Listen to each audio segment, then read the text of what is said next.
From Tony around different perspectives that were being shared about it. So I did make some notes, and these are just some key pointers, I think, in terms of your research. So it's been recognised that air pollution is the single biggest environmental threat to health in the UK, shortening tens of thousands of lives each year. And after air pollution, noise pollution is the second highest pollution-related burden of disease in Europe, okay? And is responsible for more life years lost than lead, ozone, or dioxins, okay? It's quite serious. So there is emerging evidence of health effects from lower levels of pollution, and also mental health conditions are increasing. They are the largest single cause of disability in the UK and can be caused or affected by pollution, flooding, and climate change. Exposure to pollution and access to the natural environment are not equally distributed across society. People living in deprived areas, which is where a lot of our people live, often have poorer quality environments with less accessible green spaces, yeah? So we know that our black communities are disproportionately affected by polluted air, being exposed to higher levels of environmental toxins. So for instance, people of African descent accounted for 15.3% of Londoners exposed to illegal levels of nitrogen dioxide, even though we represent only 13.3% of the London population. Areas with a high proportion of non-white people and areas which are economically deprived have higher rates of air pollution. So air pollution is deadly, very deadly. 36,000 people in the UK are estimated to die each year due to environmental toxins in the air that we breathe. It is one of the main causes of asthma and increases the risk of having an asthma attack. It also impairs children's lung development, and that can have intergenerational impacts for those children into adulthood.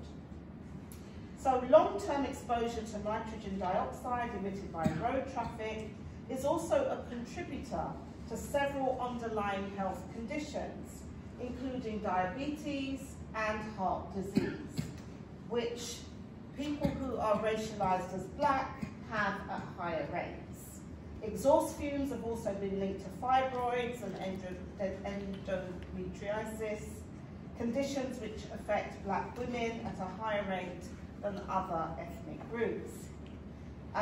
People racialized as black are more likely to live in urban areas with a sort of deficiency of access to green spaces, and this has been defined by the London Plan in terms of how far households need to travel to access a space, but also the quality and the size.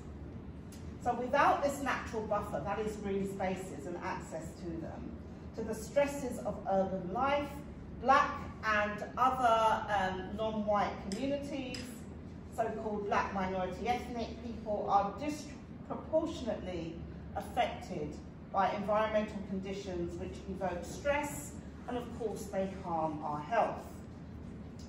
So this impact of what's called dealing with disadvantage through the life course has been defined by somebody called Dr. Arlene Geronimus, and she's called it the weathering hypothesis.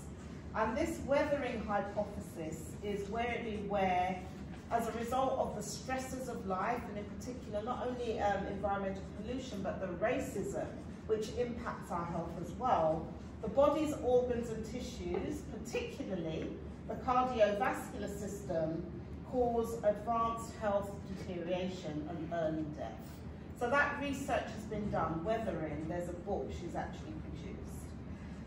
Now, apart from some of those challenges, nature has many health properties.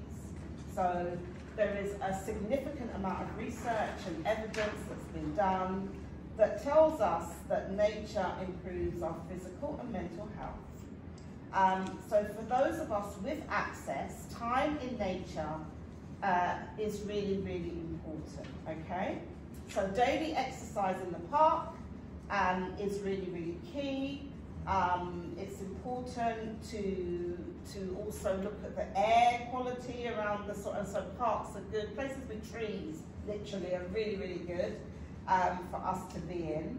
So research from the University of Stanford found that areas of the brain responsible for rumination are less active during a 90-minute walk in a park.